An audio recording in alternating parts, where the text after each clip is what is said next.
Coming to you from the beautiful University of South Florida campus in Tampa, it's USF Housing Live!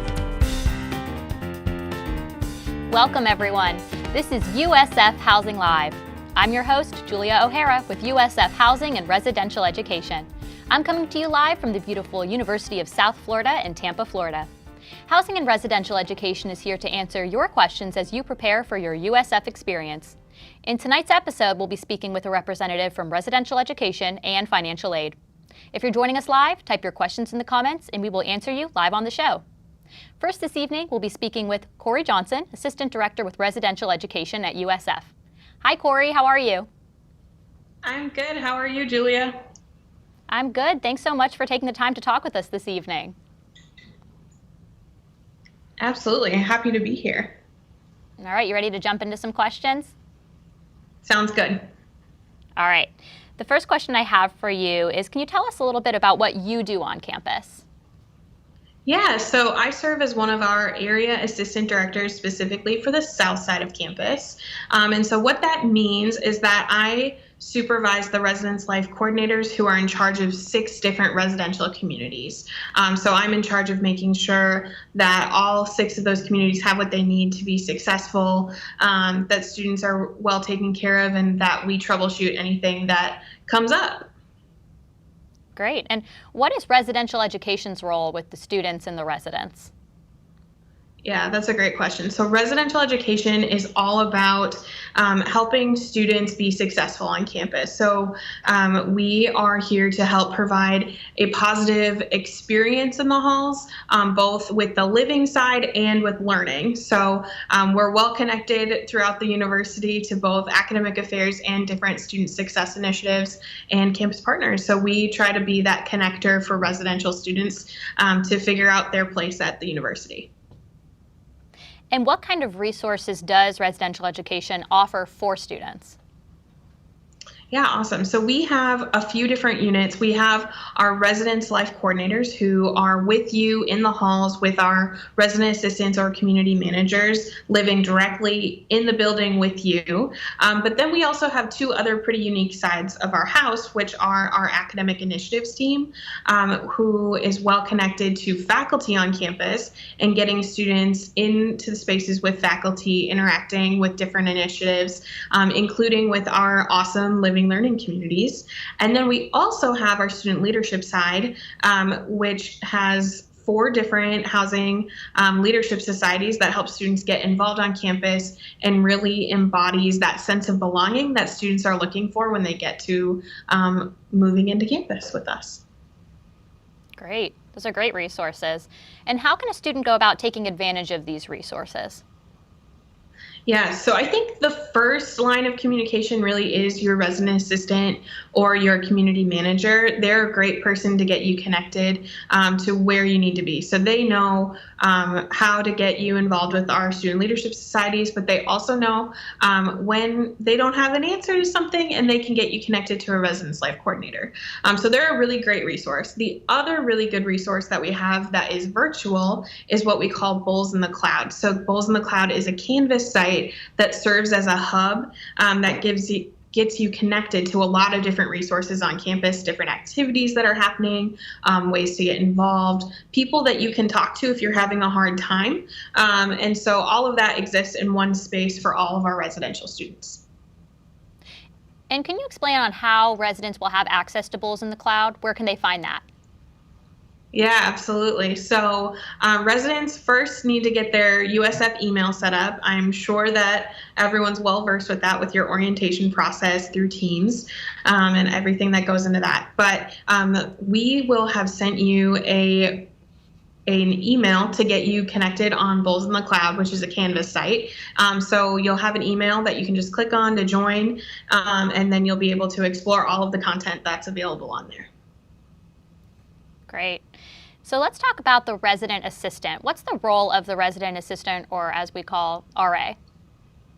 Yeah, so every resident will be assigned an RA who is like a peer mentor who can get students connected to different resources. We like to say that they are really the person in charge of creating that sense of belonging or building that community on each floor or wing or house, depending on what community you live in. So they're a great resource as a peer. They've been a USF like first year student. They know what that feeling is like. And so they're able to talk about that transition to campus in a way that, I wasn't a university student at the University of South Florida. So sometimes I don't necessarily know exactly what that student experience is like. But our RAs and our community managers are all willing to help us out with those things. Great. And if a student would like to be an RA in the future, what steps can they take and how do they become one? Great question. We are always recruiting. So our recruitment process specifically is going to start at the end of September, and they can get connected. We'll have the recruitment process featured on Bulls in the Cloud, on the housing website, and you can expect to see posters and flyers in the hall. So lots of availability. That will start at the end of September. But if you really want to let somebody know, go ahead and tell your RA or your community manager when you move in, and they'll make sure to keep you in mind as we start the process to make sure you get that information as soon as it's available. Thank you. And let's talk about the Residence Life Coordinator, or as we call them, RLCs. What's the role of the RLC? Yeah, so our Residence Life Coordinators, or RLCs, they supervise all of the resident assistants or community managers. And so they do a couple of different things with that. Yes, they supervise the student staff who are in the halls, but they're really there to make sure that we're keeping the heart of student success in everything that we do. So they really do a great job of serving as a connector for residents to figure out if they're having a problem and they just don't know who to talk to. And RLC is a great catch-all for any resident to come and interact with. They're all master's level professionals who have been working and well-trained in the housing environment for a really long time. So they're able to get students connected to where they need to be, whether that be with an academic resource, an academic advisor, or maybe something more personal is happening and you want to get connected to counseling. We can get you connected there too. So they're both available by appointment or by Teams, email, chat, whatever you're looking for, but they can also be contacted in the moment by calling the resident assistant or community manager duty phones. So if after hours you need to get in contact with somebody, you can always call those numbers, and up the communication chain, you'll get connected to a Residence Life Coordinator as well. Great. Thank you. We do have a comment from Stephanie B saying, "Hi everyone, you're doing a great job." Thank you, Stephanie. Appreciate that. All right, so the last question I have for you, Corey. What can you tell us about the Residence Hall Association?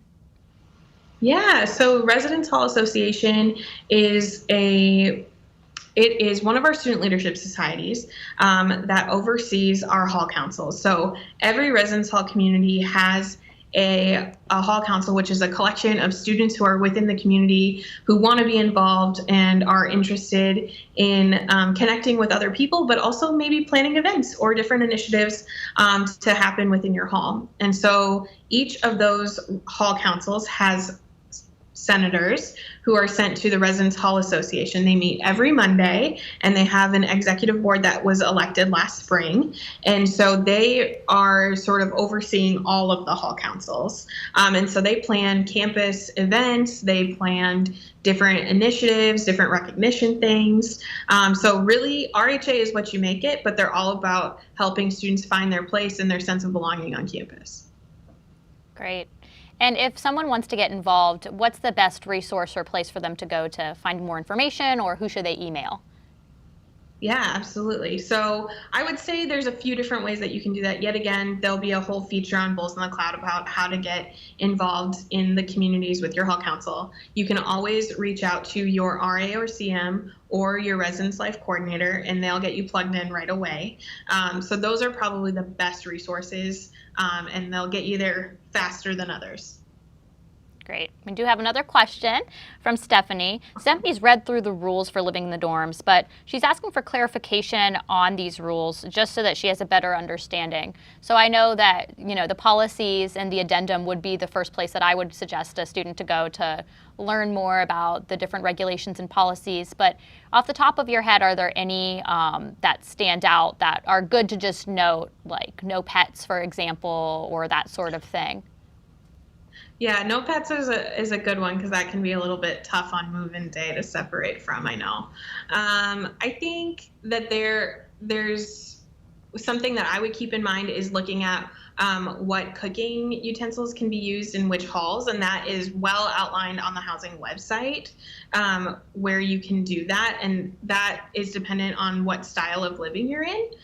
So that might be something to keep in mind as you're starting to pack and get ready for campus. I would say that is a really big one. And then also thinking about quiet hours. Quiet hours is one of the things that I know it doesn't sound fun, but we have specific quiet hours that are put in place to make sure that students are able to sleep and study in their spaces and to do that without being too much affected by others. And so we do have student staff who do rounds, and they will be keeping an eye on the quiet hours, but it's always good to, bring some headphones if you like to listen to music louder than your neighbor might want. And it's always a good thing to think about how, your footsteps can impact the other rooms around you. Absolutely. That's great advice. All right, Corey. Well, those are all the questions that I have prepared and the questions we have from the audience right now. So thank you so much for taking the time to speak with us. Thank you for having me. All right. Have a great night. You too.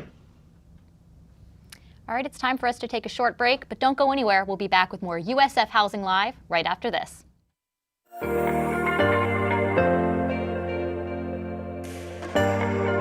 We're so excited to welcome students back to campus. Our team's hard at work preparing our facilities, training staff, modifying processes and programs, all designed to deliver the residential experience our students expect and deserve. Together, we can create community while staying safe.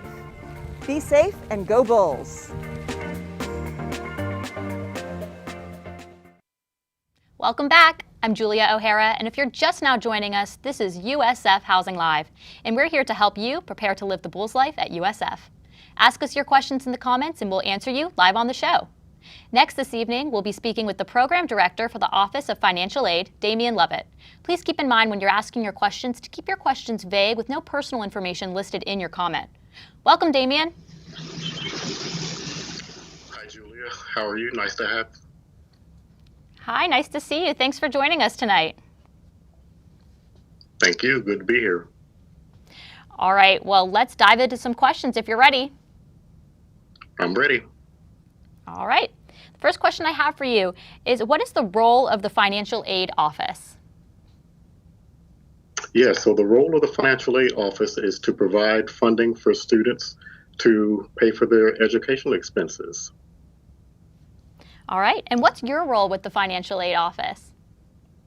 Well, my role in the Financial Aid Office is to oversee our customer service areas, our communications and outreach, and I also oversee our national award-winning financial education program known as Bowl to Bowl. Nice. And for those watching, what is the best way to get personalized assistance regarding a student's financial aid? So the best way to get personalized assistance can be accomplished in a couple of ways. First, for the student, is to actually review their information inside of OASIS, which is the Online Access Student Information System that provides all the information as we see it in our offices. In addition to that, students and parents can also find a lot of information on our website.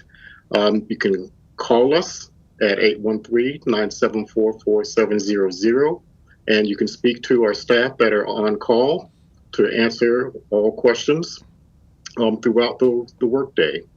And then finally, students can actually access their financial aid advisor that's assigned to them by going into our website on our Contact Us page and clicking the link to get into Service Now, and they will be able to email their financial aid advisors directly. Well, thanks for sharing those resources.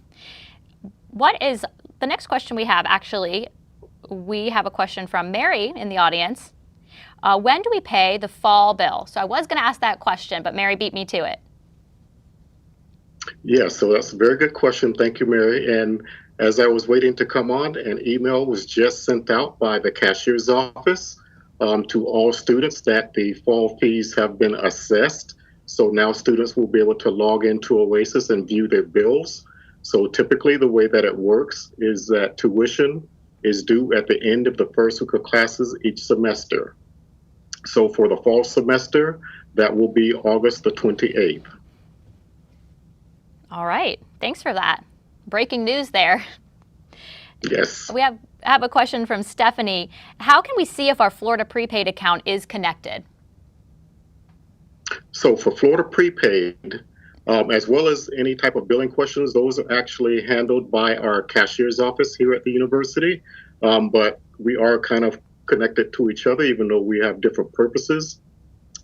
So the best way to find that out is to contact the cashier's office at their website, sfshelp@usf.edu, because Florida prepaid is applied to the students' records and accounts 3 to 4 weeks into the term.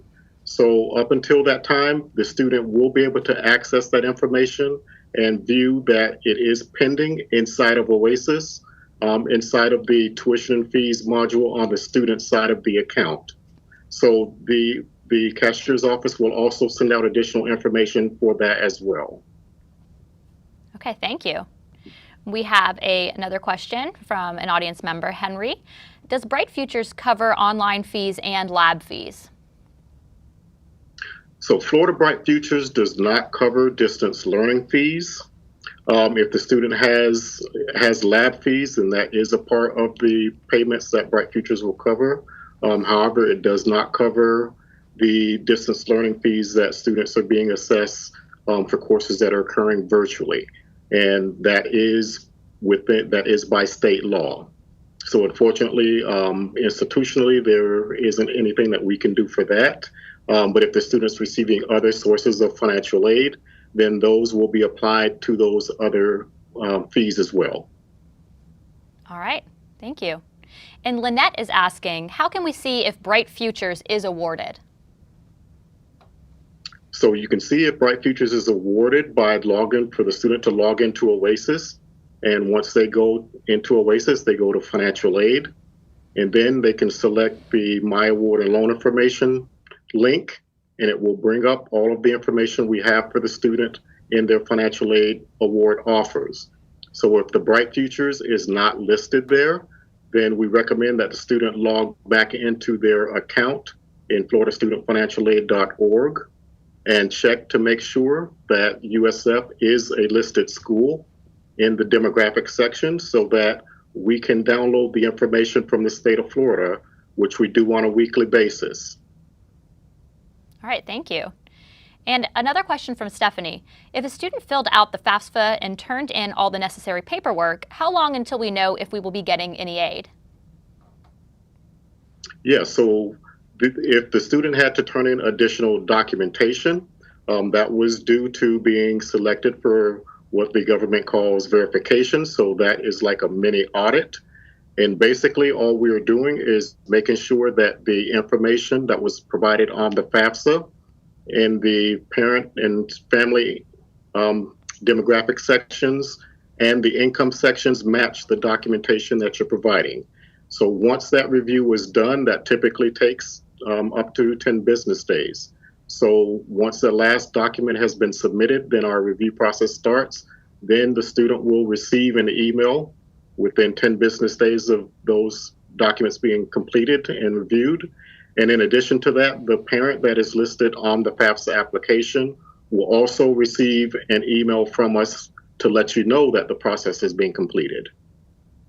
All right, thank you. And how does a student use their Florida prepaid? So how the student uses the Florida prepaid is actually pretty seamless. Once the student registers in classes, about 3 or 4 weeks into the term, The cashier's office will pull down all of the applicable students from the state database that have Florida prepaid, and then they will apply the Florida prepaid towards anything that the student may still owe to the university. So if the student is also receiving Bright Futures, because we receive a lot of those questions in addition to Florida prepaid, the Florida Bright Futures funds will be applied first along with all other financial aid funds after the end of the first week of classes. And if the student still owes anything to the university, once the Florida prepaid is applied 3 to 4 weeks later, then the prepaid amount that was due to the student will be applied. If there's anything remaining, the student will be receiving those funds back in the form of a refund from the university. All right, great. We're getting lots of questions from the audience, so thank you everyone for your participation. So, Dameion, we have a question from Marisol. When would we see the Florida prepaid memo in OASIS? Yes, so the Florida prepaid memo in OASIS, that will be displayed by the cashier's office. It will probably take them about 2 or 3 more weeks. So probably around the time that classes begin, possibly the week before. So you can continue to log into OASIS and go to the tuition and fees section and just look for it on the student account summary. And it will display there once the cashier's office has the information downloaded. So it's still a little bit too early. But what I would recommend that you do in order to kind of get a full picture, because it's still pretty early, is to go to the financial aid website at usf.edu/financial-aid. And on our webpage, we have a cost calculator that is built to help you put in the information, including Bright Futures, and it will do the calculations for you. And you will see how everything will ultimately end up. So it will give you a good estimate, almost down to the penny, on how all of the financial aid programs interact in addition to Florida prepaid. Great, that's a great resource. Thank you for that. And so a similar question, but with Bright Futures from Sharon. When will Bright Futures and other awards be applied to their accounts? So Bright Futures, in addition to any other scholarships or loans or grants that the student is receiving, all of those funds are applied toward the student's bill at the end of the first week of classes. So officially, the tuition bill is due on the end of the first week, so the 28th. 2 days later is when we will begin releasing the financial aid into the student's account. So Sunday the 30th of August is when that will happen. And once that does occur, then students will be able to log into OASIS and check their bills to see if they still owe anything. And if they do not, then they will be showing as receiving a refund, which then will be issued by the cashier's office midway through the second week of classes. Great. So that answers a question from Vimal asking how the Bright Future money gets transferred to the student's bank account. So you said midway through the second week of classes, is that correct? That probably will happen? Yes. So the part to get the funding to the student is another process that the cashier's office will undertake. So once the funds have been applied, if there's excess funds that are coming back to the student, what we recommend that the student do is to go back into OASIS, into the tuition and fees section, and subscribe to eDeposit. And eDeposit simply allows the student to receive any excess funds directly to their bank account. And if the student elects not to do that, because it is optional, but if the student elects not to do that, then the university will send the student a paper check in the mail. Then that will go to the mailing address that is local inside of OASIS. All right, thank you. And Henry is asking if it's possible to use Bright Futures before using my Florida prepaid. Absolutely, that is exactly the way that it works.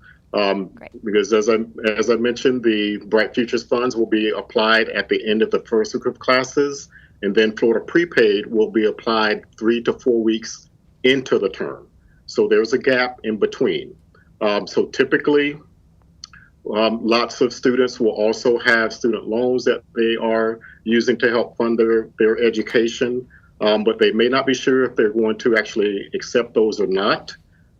So what we always recommend is that if the student has Bright Futures or some other sources of aid plus Florida Prepaid, then they let all of those payments apply first before they have to access those student loans, because those are the funds that students will have to pay back. And then we want to minimize student debt as much as possible. Great, thank you. And Stephanie is asking if there's a parent account to see the financials. So is there a way for parents to access this information?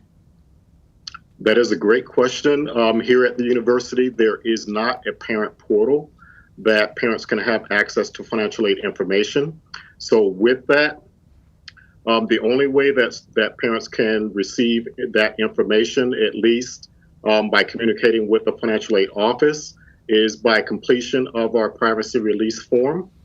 So I have to preface it by saying that the privacy information is just for financial aid purposes. And that is an online form that the student or you as a parent may contact our office, and we will put that requirement on the student's account in Oasis. The student will go in, complete the form, and they will actually need to tell you as a parent what the passphrase is. Because when you call us, we're going to ask you some authentication questions to make sure that you are who you say you are, and we're protecting the student's information. And then once you say those magic words, we will release the information to you on a limited basis. In addition to that, the admissions and registrar's offices have a combined release form for their offices, and the cashier's office has an internal authorization within Oasis so that you can get information as a third party for the student's bill. So all of these different offices have their own processes to handle privacy, which we take very seriously here at the university, and we're required to by federal law. Thank you. Thanks for that detailed answer, too. So Julie is asking, is Bright Futures applied before the deadline tuition is due? It takes a few days for me to get a check from my 529 plan. Yes, so the due date for the tuition and fees is the end of the first week, and we release the funds 2 days later. So as a part of that process, if the student has Bright Futures or any other types of funding, then we will give that student what we call a deferment, a tuition deferment. And basically what this is it's a temporary extension of the student's payment responsibilities. So what we will do once the student is enrolled in their classes, and we will begin this process next week, actually. Once the student is enrolled in their classes and they're receiving other types of aid, then we will give that student an automatic tuition deferment. And that will simply tell the cashier's office that the student will be receiving financial aid to help pay for their educational expenses, leave them in their classes. Once those funds are applied to the student's bill, then the student will be safe as far as registration. All right, thank you. And Stephanie is asking, if a student is getting awarded from another organization, can they use that fund towards USF? So if the student is getting awarded from another organization, that is considered a third-party payment. And in order to actually apply those funds toward the university bill, the student would have to contact the cashier's office. And they actually have the information on their website. And so if you just simply Google USF third-party billing, it will bring you to the cashier's office website that handles that. And there is some information that you would need to provide to their office in order for those payments to be applied. All right, thank you. These are great questions coming from the audience. Marisol is asking, can e-deposit and e-check be different bank accounts? That question can be best answered by the cashier's office. I'm pretty sure that they can be different bank accounts, but in order to find that answer out, I would suggest you contact them just to confirm at sfshelp@usf.edu. All right, thank you. And Henry is asking, will the students be responsible for paying taxes on the refund? So any refunds that the students receive as a part of any type of financial aid programs, the students do not have to pay taxes on those. All right, great. That's a great question. And it is a good question. Holly is asking, since Bright Futures are posted on August 30th, is housing payment due after that or another date? So great question. If the student is receiving a tuition deferment, we have a great partnership with Housing and Residential Education and USF Dining Services. So to apply the same payment due dates that we provide to students who receive a tuition deferment. So for instance, if a student receives a tuition deferment, their payment date is extended until October the 9th for the fall semester. If the student is living in on-campus housing and has an on-campus meal plan, then their payment date will also be extended to the same date. So the short answer to the question is they all apply and you receive an extension, so your payment will not be due on that monthly basis. All right, thank you for that. So this, I think you might have answered this question, but Sharon is asking if they're responsible to pay all of the tuition before Bright Futures is applied, since it may be paid by a certain date. It must be paid by a certain date, sorry. Or do we only pay for the portion we know what we are responsible for? It sounds like in this case, the deferment would apply to the situation as well. Yes, exactly. So if the student only has Bright Futures and it is not enough to cover the entire tuition bill, the student will already receive the tuition deferment, which will extend their payment by 7 weeks into the term out to October the 9th. So once the Florida Bright Futures applies toward the outstanding tuition bill, there will be a remaining balance, but the student or the parent will have until October 9th to pay the remaining balance. So everything will be fine. All right. We have a comment from a viewer, Lynn, saying this is so helpful. Thank you to Dameion for this information and being so informative. So thank you, Dameion, for all the information. All right, so we're going to jump into my questions that I have prepared here, which you just answered a lot of them. So I'm going to scan through and see if there's anything that we can touch on that wasn't asked by the audience. We're still getting some questions, but I'm going to jump into the ones I've had planned. So here's one. If a student is listed as an out-of-state resident when they are not one, how can they go about fixing this? Yes, so two ways. If the student is a brand new student to USF, they would have to submit the appropriate residency documentation to the admissions office so that it can be reviewed and the residency status will be determined then. And the second way is if the student is already a student that's attending the university, they would have to submit the similar documentation to the Office of the Registrar, who will make the determination on the residency. So once those occur, if the student is receiving financial aid and the financial aid reflects that they are an out-of-state student, once the residency status has been updated by the appropriate office, then we will update the student's financial aid accordingly to reflect that they are now an in-state student. All right, thank you. And what are the different kinds of loans students can accept through OASIS? Yeah, so the different types of loans that students can accept in OASIS are the direct loans that are from the federal government that the student qualifies for from completion of the FAFSA. So the first one is the subsidized loan, which goes to the neediest of students. And the way that loan works is the student is approved for that loan. The government pays the interest on the loan, so they subsidize the interest. And then the second one is the unsubsidized loan, which goes to students that maybe aren't as needy, but they still are needy for that source of funding. And the difference between the two is that for the unsubsidized loan, the government does not pay the interest on that loan while the student is in school.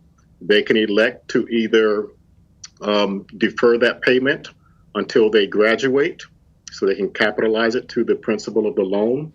Or if they decide not to do that, then they can pay it as it accrues each month.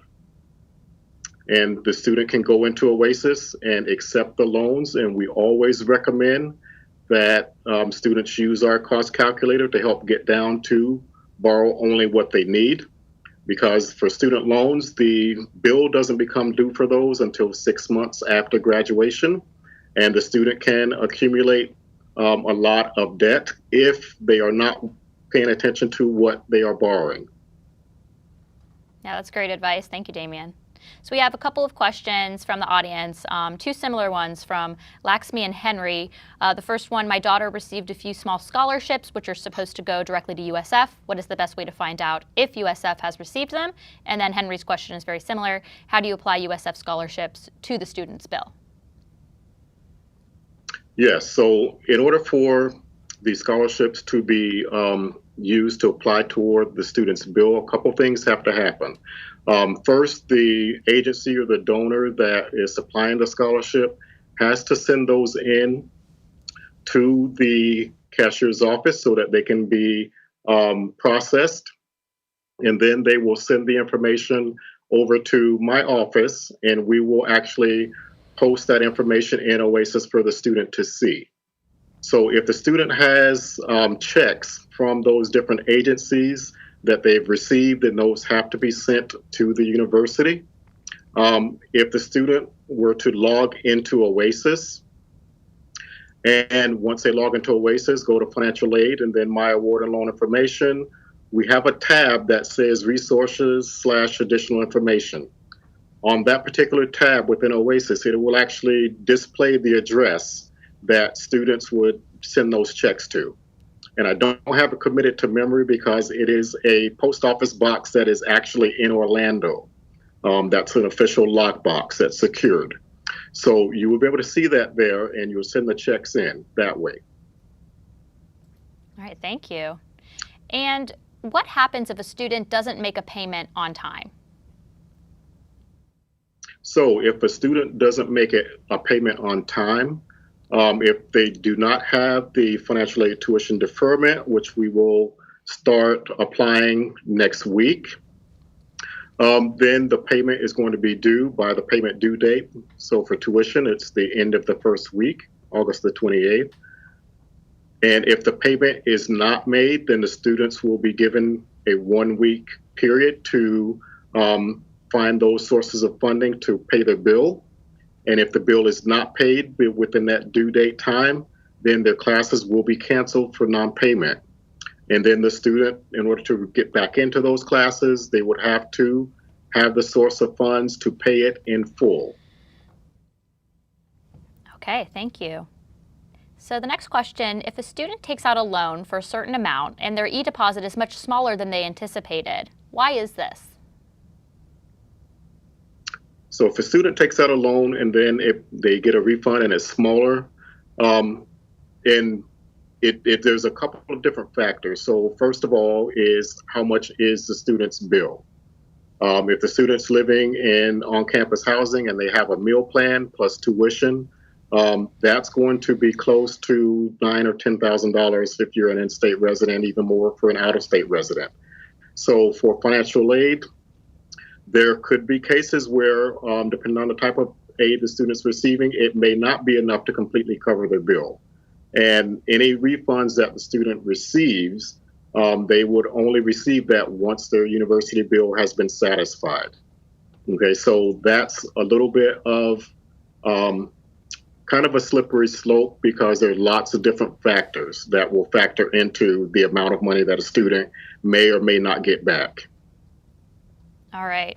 And thanks for sticking with us, Dameion, through all these questions from the audience. I'm seeing a few duplicates from the audience of things that we have covered that are coming in. So I'd encourage anyone that's watching, if your question hasn't been answered or you just tuned in and you believe your question hasn't been answered yet, I'd encourage you to go back to the beginning of the episode and watch from there because Dameion's been sharing a lot of really valuable information with us over the past few minutes. So Dameion, the last question I have prepared for you, unless we get anything else from the audience before we wrap up, what happens to a student's tuition payment if they withdraw from a class? Yeah, so if a student withdraws from a class, there are a few different implications. So I'll start with the Bright Futures. So if a student is receiving Florida Bright Futures and they withdraw from a class, by state law, they are required to repay those funds back to the university. So if they do not make that repayment, two things happen. So first, they will not be able to receive funds for the next year because they won't be able to renew. And then the second is that they would still owe the institution those funds. In addition to that, if the student is receiving any other sources of financial aid that is based on their FAFSA, and this includes loans that they may borrow, and it may include loans that parents may borrow on behalf of the student. So every student is required to meet satisfactory academic progress, which is a determination that is made by the federal government for students to receive financial aid.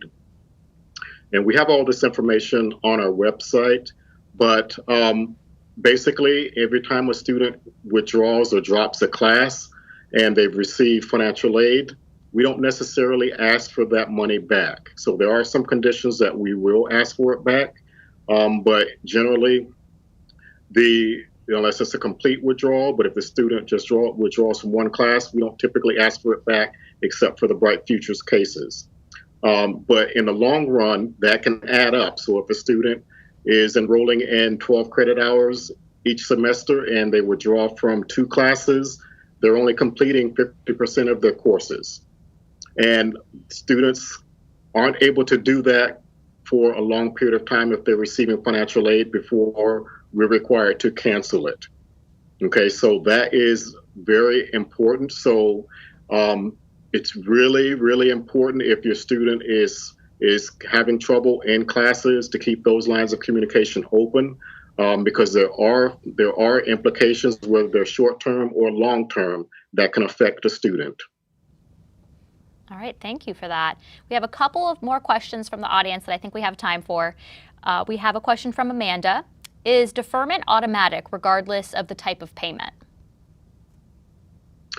The deferment is automatic if the student is receiving financial aid from the financial aid office. So that means if they're receiving any scholarships that we are aware of, Bright Futures, loans, or grants.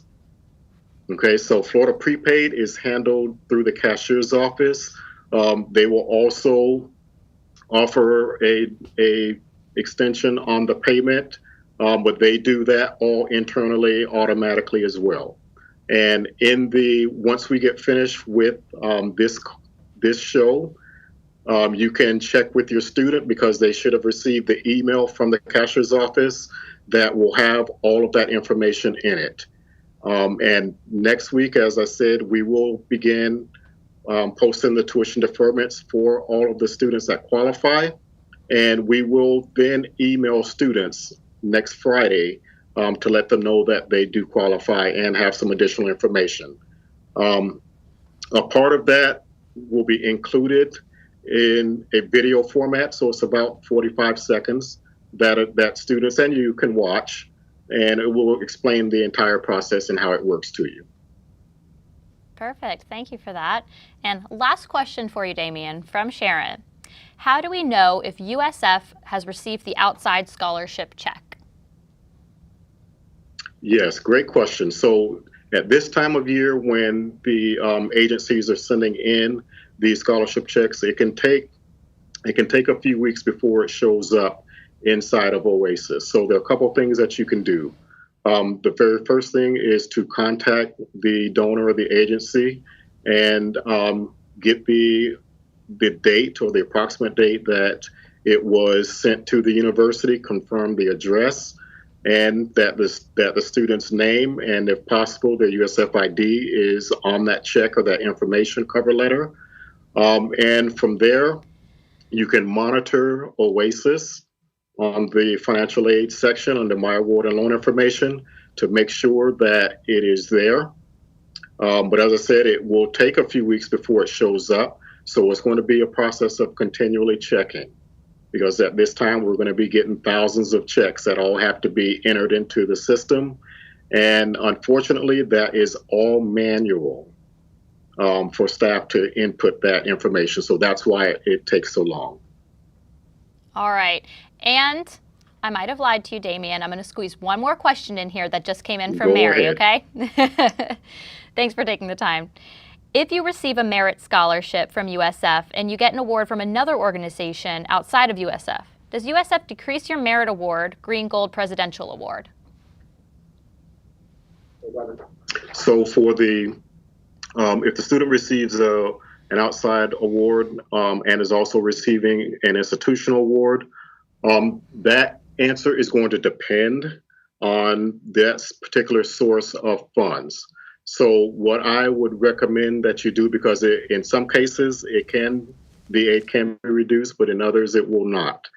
So what I would recommend that you do for the student is to just reach out to our office and have the name of the outside scholarship if we don't already have record of it, and we'll be able to kind of counsel you through that.